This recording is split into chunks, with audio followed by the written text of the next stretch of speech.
Morning. I'm just going to wrestle with some papers. Forgive me. Don, does this go higher?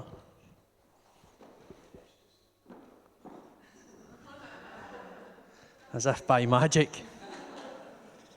So, my name's David Harper. I work at Glasgow City Mission. I'm the Rehab Pathways Manager there. I'm just going to get rid of these wires because that's a disaster waiting to happen for me. So I've been at the City Mission for about 8 years. Started as a men's project worker. Caused enough mischief that they gave me a promotion. Caused some more mischief, they gave me another promotion. And I'm now the Rehab Pathways Manager. I'm sure Julie will touch on this later. The stats in our nation, as small as we are pretty drastic. So before I even say anything, I really would appreciate that you pray for the work that Tim and I and Barry up the back there are involved in, and the guys at Street Connect as well. When we talk about hard to reach places and hard to reach people, I don't know that there are many who are as hard to reach as folks lost in addiction who are completely void of any hope. I would really appreciate your prayers. I'm married to the wonderful Amanda, and I'm not just saying that because my father-in-law is sitting up the back of the church. She absolutely is. She's brilliant. I've got 3 small kids, Alfie, Jack and Joy. Alfie's 8, Jack's 6, about to turn 15. Joy's 2, about to turn 36, and she runs the home, literally. James, wow. Esther messaged me. She beat you to 8, Don, and said, would you come and speak? The passage is amazing. I hope you agree by the end of this. It's a pretty challenging passage. Faith and deeds. I'm going to try and stick to my notes as best I can, because if I waffle, I'll use up all the time, and then Julie will have about 3 minutes with which to give a presentation on Street Connect. So James chapter 2. To this point in the book, James has been making the case that once the new birth has happened to a person, it should result in a life of doing God's word. In the first part of James 2, he points out the wrong practice of showing partiality to the rich and the powerful. Now, in the passage that we're just about to pick up, James argues that faith always results in a life of obedience and good works. And faith that does not do so is not a saving faith at all. It is rather a dead faith. James also makes the point that true faith in Christ will inevitably produce good works that are pleasing to God. Good works, however, can never be the basis or means of our salvation, which is by grace alone, through faith alone. But as I'm sure we'll touch on as we go through this, they should exist alongside one another in perfect unity. Before we even delve into the passage today, what I want to do is just take a moment and encourage each of yous. Before you hear anything of me today and feel inspired to involve yourself in any good work, that you would first pray, that you would seek God on it first, and allow Him to direct your endeavours to practice and exercise your faith. And if you don't believe me, I've got a really clever guy quoted on the page in front, in the hope that you'll believe him. Henry Nouwen said about the activation of our faith, he said, spiritual formation requires taking an inward journey to the heart. Although this journey takes place in community, church, and leads to service, the first task is to look within, reflect on our daily lives, and seek God and God's activity right there first. When we enter into this way of living, we can discover in us all the dark corners as well as the light spots, the closed doors as well as the drafty rooms. Our confusion will evaporate, our anxiety will diminish, and we'll become capable of creative work and a spiritually informed life. You see, whatever we do, it should start from that quiet place. It should start from seeking Him first. It is imperative that God alone inspires our faith and our deeds. It might seem like an obvious point, but it's one that's incredibly worth making. And I want to give you a couple of examples of why it's really important. My mentor, a man called Bob Hawthorne, he's like my father. My dad passed away a number of years ago, and Bob has journeyed with me the entire time I've been a Christian. And he has been equipped with every gift necessary to nurture and encourage my faith and to get alongside me and my family in good and bad and in even ugly times. And because of Bob's willingness to not only spend time in the quiet place to hear God, but also his courage to step out and minister to someone like me, I'm here because of it. It's easy for me to come to places like this and the reality of where I've come from in life to be lost on people. I've got a nice wee haircut, some dental work being done. But for many years I lived as a very broken drug addict. And I came about church and I went to rehab and I met with God myself. But I knew literally nothing of the Christian faith. I knew less than nothing. I thought yous were just all middle class folk who drove Saabs. I now know that you're middle class folk who drive Saabs and who love Jesus. No, but all joking aside, what Bob's done in hearing the call of God and stepping into it has been equipped with a number of gifts that I needed to nurture and inspire me on. And the other one I'm going to use, and it's a guy that on the surface you wouldn't think was a giant in the faith. And it's my brother-in-law. It's a guy called David McGregor. Now, David is a whiz at finance. That's his gig. He works in a bank. But he's just the most incredible administrator. Now, if I took David along to the city mission with me, he would die on his backside because he doesn't possess the gifting required for that work. It's not to say that God couldn't impart it. He absolutely could.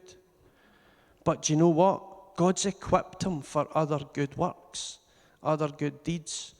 So if you're involved with any Christian charity in the west coast of Scotland, it's likely that David's the treasurer.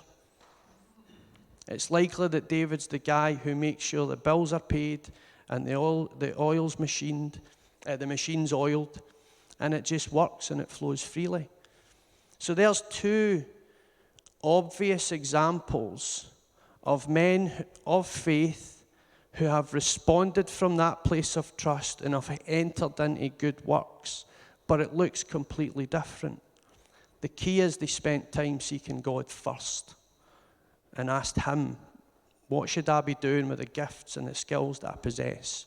And where should I be exercising them? And God was faithful. Just going to get a drink. But let's see what James has to say. James emphasizes that religious belief is worthless. If it does not affect the way that we live, it's worthless. he goes one step further than that, and he says it's dead. When I looked up dead, it actually means not any longer under the authority of God. And that terrified me when I read this passage. In fact, so much so that I got up at 5 o'clock this morning and I almost rewrote everything that I was going to say today. This was not a new message, however. Old Testament prophets had already pointed out that it was a waste of time to make high-sounding religious affirmations in the temple if it made no difference to the way that we behave. And I don't know that it's any different today. It's easy for me to come along in places like this and pretend that I'm the holier-than-thou guy.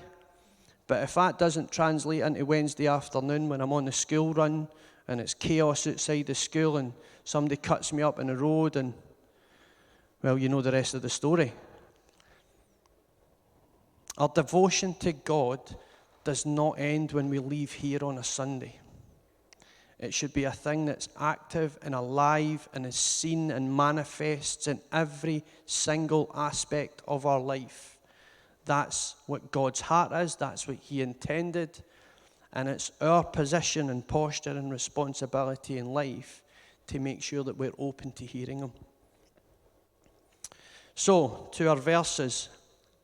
So we're going from chapter 2 in James, verse 14 through to 26. So if you would just indulge me, I'm just going to read the passage and then we'll pluck some thoughts out of it. What use is it, my brethren, if someone says he has faith but has no works? Can that faith save him?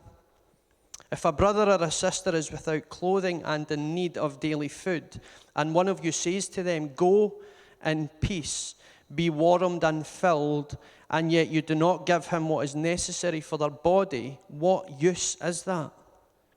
Even so, faith, if it has no works, is dead, being by itself.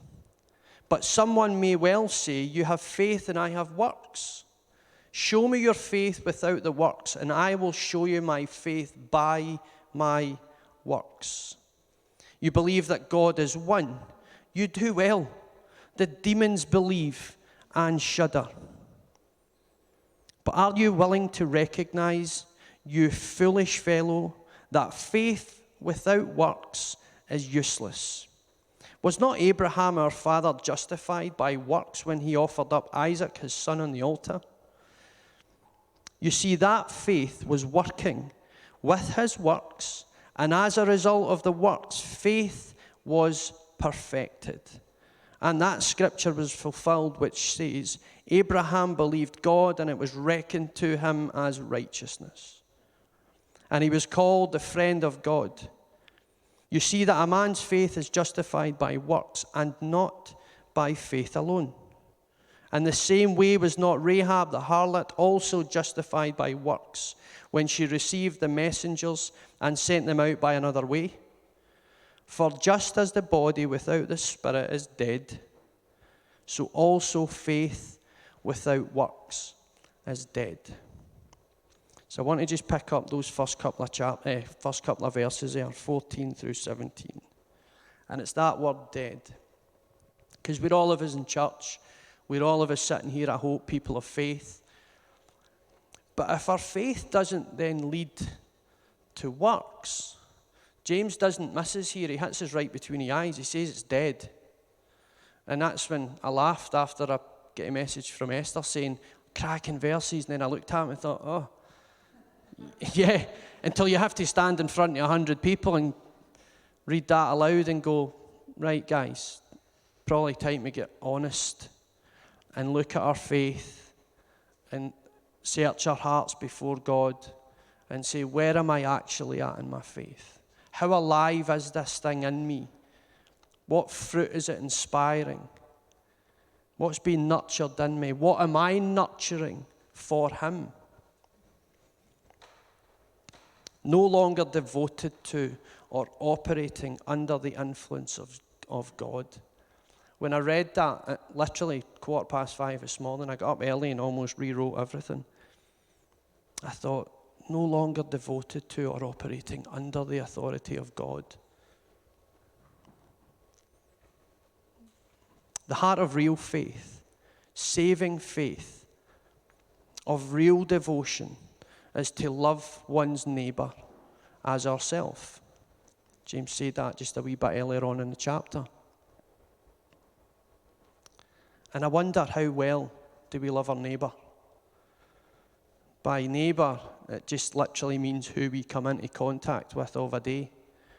I wonder if I went around, or I wonder if Julie went around and asked people who know Davy Harper, what's Davy like?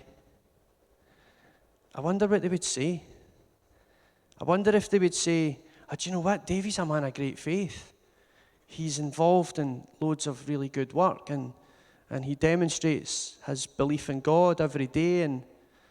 Or I wonder if they would say, by Wednesday he's a bit sketchy.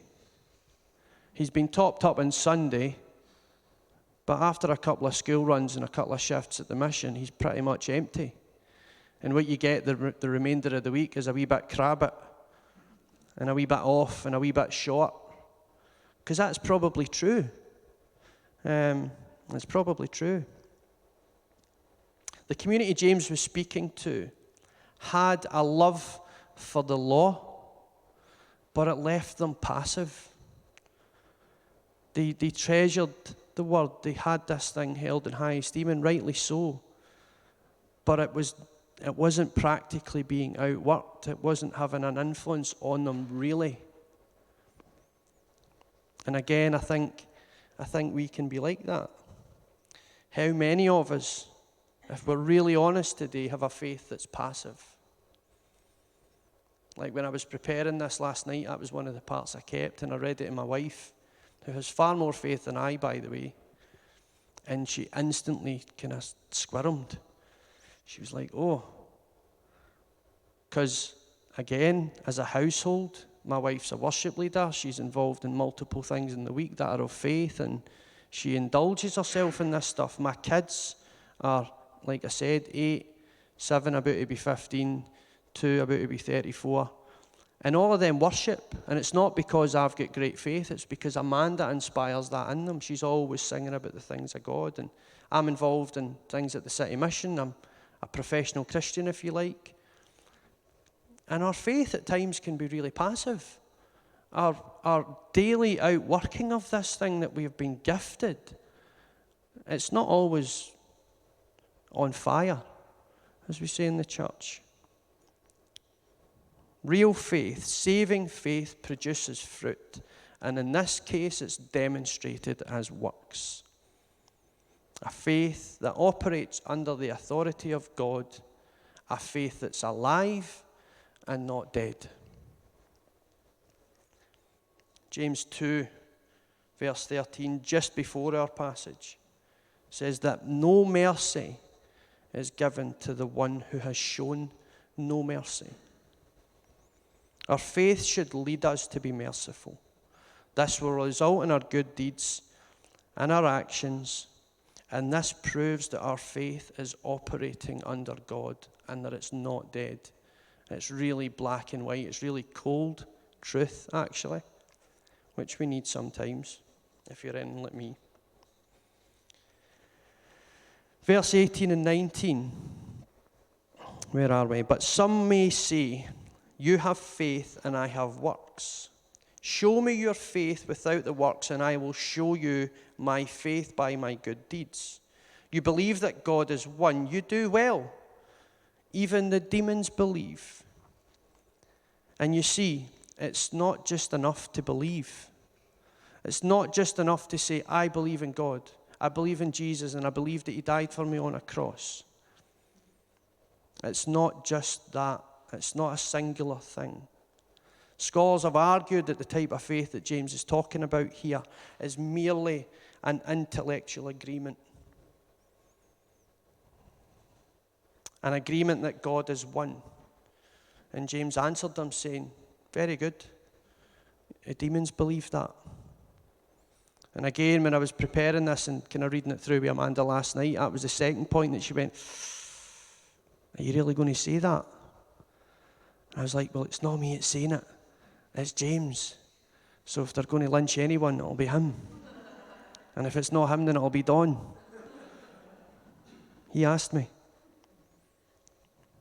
It's not enough for us to simply believe. And he then goes on and he gives us two amazing examples. He gives us Abraham and Rahab. And Abraham trusted God and it was counted to him as righteousness. And then we've got the very famous account where he leads his son up the mountain and he's just about to sacrifice his son, and then God, stop. Don't harm a child. And his faith was a thing that was alive. It wasn't this dead, stuffy, none-bearing of fruit type thing. It was an active, alive thing. But just as an aside, I always find it really interesting that Isaac's never mentioned as somebody who has great faith. Right? Because, look, Isaac, what part did he play other than climbing on the altar? He carried the wood, right? Which means he wasn't like the two wee guys running about the aisle earlier. He wasn't 2 or 3. When I looked it up, it's likely that he was a teenager. And Abraham was an old guy, so it's likely that he was probably strong enough to say to Abraham, no. But he never. He set the altar, he climbed on it in anticipation of what was coming next. And if that's not great faith, then I don't know what is. I'll leave that with you. Rahab, she believed the stories of God's saving work for the Hebrews. So at some personal risk, she hid the Jewish spies in her own people, from her own people, then lowered them in a rope so they could escape. By this, she became a model of faith completed in works. It was one thing to believe. It was another thing to set her home aside and hide those guys and then provide them a way out. I wonder how many of us have a faith built solely on intellectual agreement. Just hammer that point home again. Verse 22. You see that faith was working with his works, and as a result of his works, faith was perfected. And that's the real key here, is that we're all of us people of faith, but at the point at which we enter into works, our faith is made complete.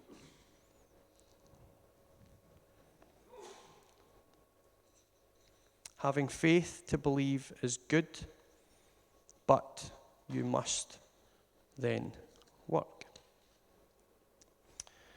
For James, faith alone means a bogus kind of faith. Mere intellectual agreement without genuine personal trust in Christ that bears fruit in each of our lives. James, in agreement with Paul, argues that true faith is never alone and always produces work. Ephesians 2:10. For God has prepared good works for us long ago. I hope that by now you're getting a picture of faith. That is saving faith. Not this thing that's dead and dusty and irrelevant. But faith and deeds together in perfect unity. If you're not getting it, speak to Don. I'm sure he'll point you in the right direction. Jesus illustrates the unity. James illustrates the unity between faith and works in verse 26. For just as the body without the spirit is dead, so also faith without works is dead. Faith must have works. I can't make it any more black and white. James can't make it any more black and white. It must produce works. As a body must have a spirit. You see, you can have a body without a spirit. But what is it? It's a corpse. And that's the kind of imagery and language that James is getting at here. It's that serious.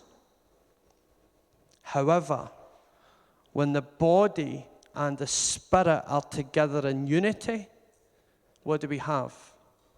We have those two wee boys that were causing it in the aisle earlier. We have life. We have life. When we put those two things together, they naturally produce life. And here's the really amazing thing in that life, that each of us are born again and gifted with a purpose.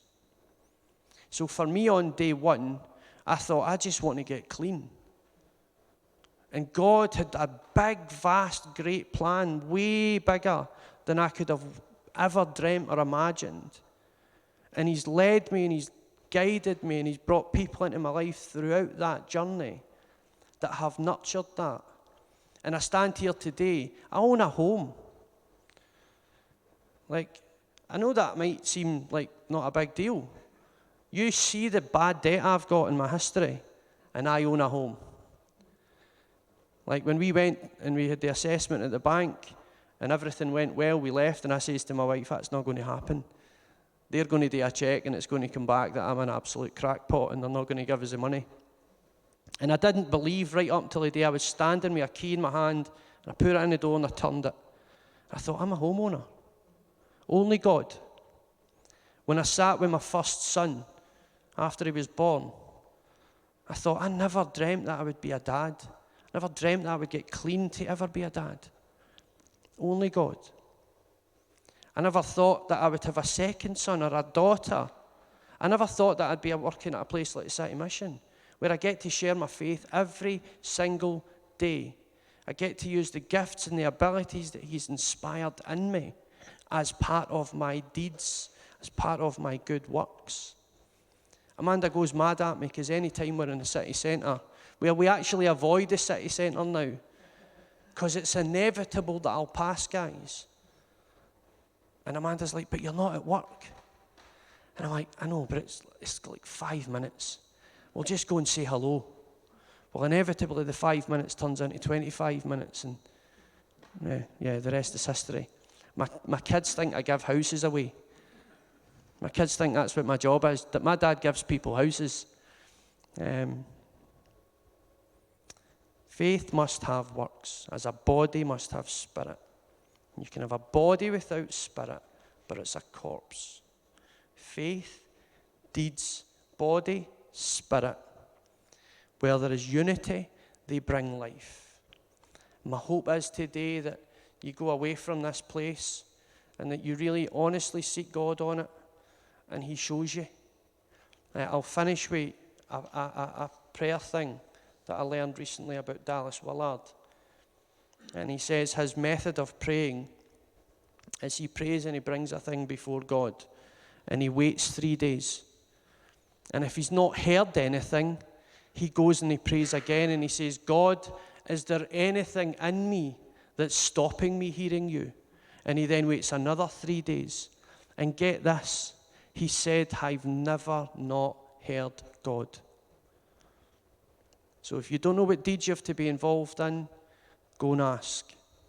Go and seek. Go and knock, because He'll answer. Listen, I've taken up loads more time than I probably should have. I'm going to hand over to Julie, who's going to come and speak to you a wee bit about Street Connect.